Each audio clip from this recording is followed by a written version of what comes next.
ওয়াল তানজুর নাফসুম মা কদ্দামাত লিগাদ, প্রত্যেকের উচিত চিন্তা করা, হায়রে হায় আমার মার লাশটাকে আমি কবরে রেখে আসলাম, আর একদিনও খবর নিতে পারি না।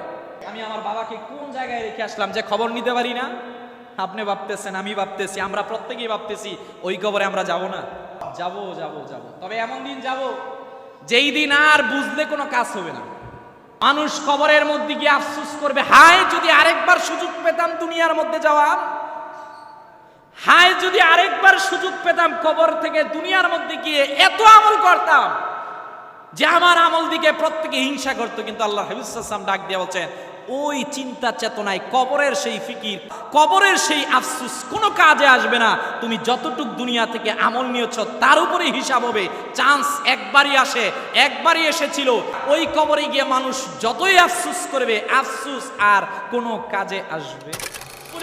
কুরআনুল কারীমের ভাষায় বললেন, ইয়া আইয়ুহাল্লাযীনা আমানুত্তাকুল্লাহা ওয়াল তানজুর নাফসুম মা কদ্দামাত লিগাদ ওয়াত্তাকুল্লাহ ইন্নাল্লাহা খাবীরুম বিমা তা'মালুন।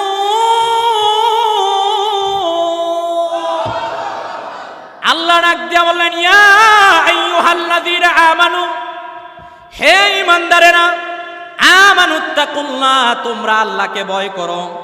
ওয়াল তানজুর নাফসুম মা কদ্দামাত লিগাদ, প্রত্যেকেরই উচিত চিন্তা করে দেখা আগামী কালকের জন্য কি পুঞ্জীভূত করেছে, কি জমা করেছে। আপনি চিন্তা করেন, মার রেহেম থেকে আপনি যখন দুনিয়ার মধ্যে আসলেন, ছোট্ট অবস্থার মধ্যে আপনি কিছু বুঝেন নাই। দিন যত গিয়েছে, বয়স যত বেড়েছে, আপনি আস্তে আস্তে বোঝা শুরু করলেন। মা আমাকে বুঝালো ছোট্টবেলা দুনিয়ার মধ্যে আপনি থাকতে পারবেন না। 10 বছর বয়সে আপনি দেখলেন আপনার একজন দাদা ছিল, একজন দাদি ছিল, একজন ফুফু ছিল, একজন ফুফা ছিল।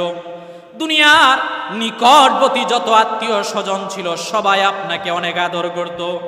নিজের 2 চোখে দেখলেন দাদাটা হঠাৎ করে রাত্রেবেলা ইন্তেকাল করলো। এখন আপনার সামান্য বুঝ হয়েছে, মা জনম দুঃখিনীকে আপনি ডাক দিয়ে বললেন, মা আমার দাদা কোথায় গেল?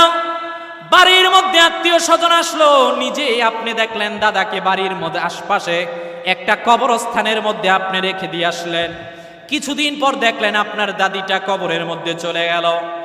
এই রকমের বয়স যখন বৃদ্ধি পাওয়া শুরু হলো, হায় রে হায়, একদিন দেখলাম জনম দুঃখিনী মা প্রচন্ড সুস্থ অবস্থার মধ্যে রয়েছেন, বিছানার মধ্যে রয়েছেন। যেই মা ছোট্টকালে আপনাকে আদর করত, যেই বাবা ছোট্টকালে আপনাকে আদর করত, এইবার আপনি দেখলেন মা জনম দুঃখিনী আপনার হাতটা ধরে বিদায় নিয়ে চলে গেল। বাবারে, না না না, আমি তোমার মা মনে হয় আর থাকতে পারবো না, বিদায় নিয়ে চলে গেলাম। রাত্রেবেলা একদিন তাকিয়ে দেখলেন মাও বিদায় নিয়ে চলে গেল। আপনি এইবার নিজের সেন্সের ভিতরে একটা জিনিস ঢুকালেন, আমার দাদা চলে গেল, আমার দাদি চলে গেল, আমার মা চলে গেল, আমার বাবা চলে গেল, আমার একটা ভাই অত দুনিয়ার মাঝখান থেকে বিদায় নিয়ে চলে গেল। এবার একদিন আপনি বাড়ি মজলিস ওই কবরের সামনে গিয়ে কি একবার চিন্তা করেছেন এরা কোথায় যাচ্ছে, এদেরকে কোথায় বিদায় দিয়ে আসলাম? আপনি কি একবার চিন্তা করেছেন? নিজের কাঁধের উপর মার লাশটাকে আপনি নিলেন, নিজের কাঁধের উপর বাবার লাশটাকে নিলেন, কোথায় ওই কবরের মধ্যে আপনি দিয়ে আসলেন। যেই কবরের মধ্যে দিয়ে আসলেন, একদিনও কোনো টেলিফোন যায় না, একদিনও কোনো খাবার যায় না, একদিনও কোনো কিছুই কবরের মধ্যে আপনি দিতে পারলেন না। বিবেকের মধ্যে একবারও কি আপনার ধাক্কা দেয় না ওনারা কোথায় যাচ্ছে?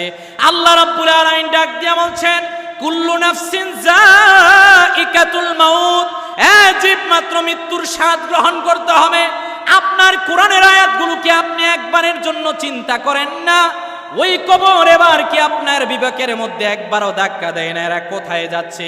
কোরআন ডাক দিয়া বলছেন, শোনো শোনো, এরা তো ওই আখিরাতের জীবনের দিকে ধাবিত হচ্ছে।